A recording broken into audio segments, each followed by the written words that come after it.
What if the deadliest swords in history weren't forged from mountain iron, but scooped out of freezing swamps like mud? The Vikings turned marsh dirt into weapons that conquered Europe, and the method was so dangerous it looked like sorcery.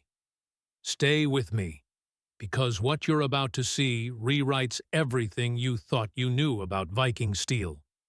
What if the most fearsome weapons of the Viking Age were not born in blazing mountain forges, but pulled from silent, muddy wetlands?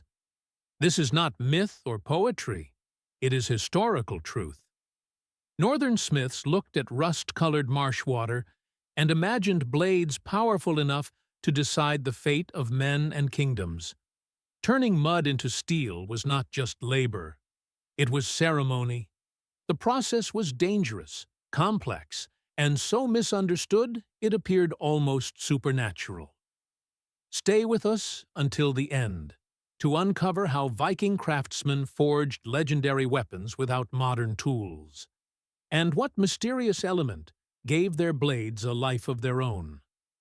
Let us begin with the most closely guarded knowledge of northern metalworkers. Their greatest resource was not hidden in rocky peaks, but beneath their boots. The story starts far from the forge, in the misty wetlands that once covered much of Scandinavia. These bogs were both provider and protector. Beneath moss, reeds, and dark water lay bog iron, often called red earth, an unremarkable substance that looked like hardened rust or compacted mud. Yet from this unlikely material, deadly weapons were born. Finding this ore was an art passed down through generations. Skilled gatherers moved slowly through marshes, reading subtle signs, the tint of the water, the plants growing nearby, and shimmering rainbow-like films floating on the surface, signals that iron was present below. Using long wooden poles, they probed the soft peat, feeling for solid deposits hidden underneath. It was exhausting, filthy work, demanding patience and endurance.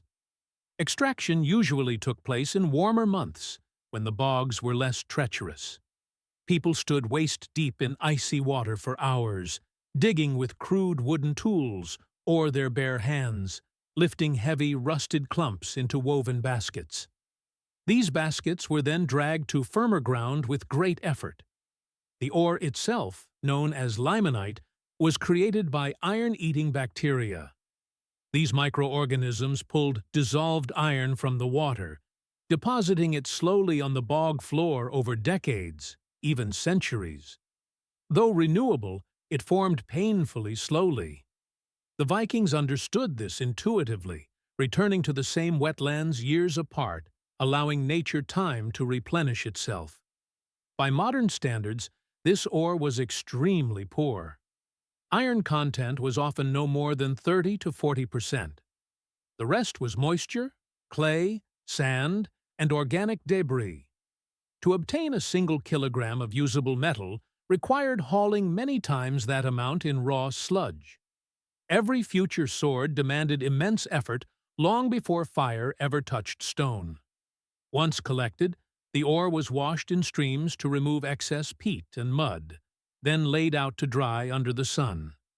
This reduced weight and made transport easier.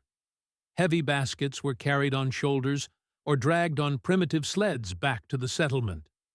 This grueling stage formed the foundation of Viking metallurgy. Without it, no blade could exist. The entire community understood the value of these humble red stones.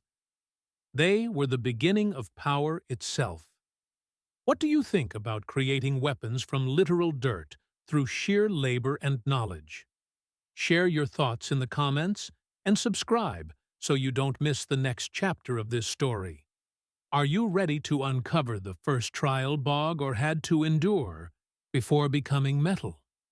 Even after extraction, the ore was far from usable. It was soaked with moisture and packed with peat, clay, and unwanted debris. Feeding it directly into a furnace would have been ineffective and dangerous. Preparation was essential. This stage was called roasting, and it was just as vital as smelting itself. Viking smiths understood that skipping this step guaranteed failure. Roasting addressed several critical problems that could otherwise destroy the furnace and the metal within. The process took place in shallow pits or open ground.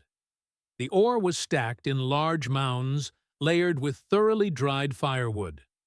The structure acted like a primitive kiln, allowing heat to spread evenly. Once ignited, the pile burned slowly, heating the ore until it glowed red. This could take many hours or even an entire day. The fire required constant attention to prevent uneven burning. Thick smoke rose high into the sky, visible from far away. During roasting, profound changes occurred. First, trapped water evaporated completely. Wet ore entering a hot furnace could cause steam explosions capable of shattering the structure. Second, organic material, roots, moss, peat, burned away. Third, heat altered the chemistry of the ore itself.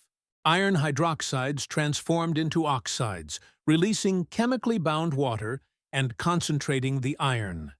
The material also became brittle and porous, making it easier to crush later.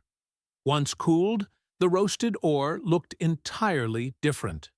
The once dull red lumps turned dark, almost black, and lightweight, pumice-like in texture. This was now a usable precursor to metal. Workers then broke the roasted ore into smaller pieces using hammers. Size mattered. Pieces too fine would choke the furnace, too large, and they wouldn't react properly. It was dusty, exhausting labor requiring strength and precision. But how did this treated earth transform into solid iron without modern blast furnaces? What secret lay inside the Viking clay furnaces, where success balanced on the edge between mastery and disaster? At the heart of Viking metallurgy stood the bloomery furnace, a simple yet brilliant invention. It was a clay and stone tower, often just over a meter tall, reinforced with straw. Each furnace was usually built by the blacksmith himself, shaped by hard-earned understanding of heat and airflow.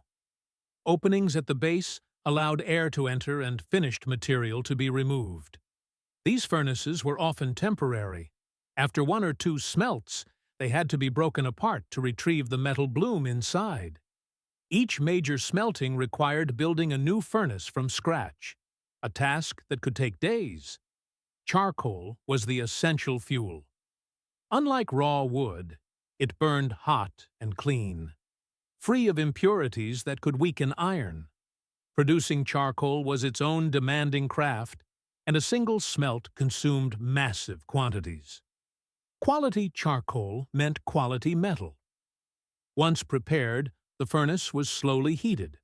Then layers were added: charcoal, roasted ore, charcoal again, carefully measured. To reach the necessary temperature of roughly 1,200 degrees Celsius, air had to be forced inside using large leather bellows. Assistants worked them continuously for hours, pumping life into the furnace. Inside, chemistry took over. Carbon from the charcoal stole oxygen from the iron oxides, reducing them into metallic iron. But the temperature wasn't high enough to fully melt it. Instead, a spongy mass formed, the bloom, filled with slag and impurities. The moment of extraction was critical. While still glowing, the bloom was rushed to the anvil. Heavy hammers struck it repeatedly, forcing molten slag to burst outward in showers of sparks. This first forging compacted the metal, but did not purify it completely. To refine it further, the bloom was cut apart, reheated, stacked, and forge-welded together again and again. Each folding doubled the layers, breaking slag into thin strands and producing cleaner, stronger iron. This brutal, repetitive process demanded extraordinary skill. Too hot, and the metal burned. Too cool, and it wouldn't weld. The blade's future depended on this balance, yet pure iron alone was useless for a sword. It bent too easily. Steel, iron infused with carbon, was required. Too little carbon meant softness. Too much created brittle cast iron. Achieving the perfect balance without measurements or instruments was the greatest challenge Viking smiths faced. Sometimes steel formed by chance in the bloomery.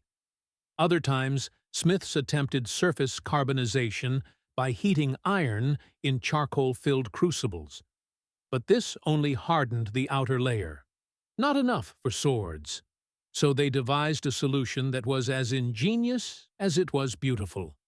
If one perfect material was impossible, Viking smiths combined many. This method, now called pattern welding, fused soft iron with hard steel. Thin rods of different metals were welded together, heated until white-hot, and twisted like ropes. The metal spiraled under the smith's hands, forming complex internal patterns. Some rods were twisted clockwise, others counterclockwise, then welded side by side into a single bar. Forged flat, these created the iconic chevron and herringbone designs, the soul of the blade. To make the sword truly deadly, high-carbon steel edges were forge-welded onto this patterned core. Timing was everything. One mistake destroyed weeks of work. But when successful, the result was revolutionary: a flexible center and razor-hard edges. The blade was then drawn out, shaped, and balanced. A fuller, a central groove, was forged to reduce weight while preserving strength. Finally came the most dangerous step: hardening. Heated evenly to a cherry-red glow, the blade was quenched in water, oil, or secret solutions. Steam exploded outward as the steel transformed internally, locking in hardness. Afterward came hours of grinding and polishing. As imperfections vanished, the blade began to sing, a clear ringing tone signaling perfect structure.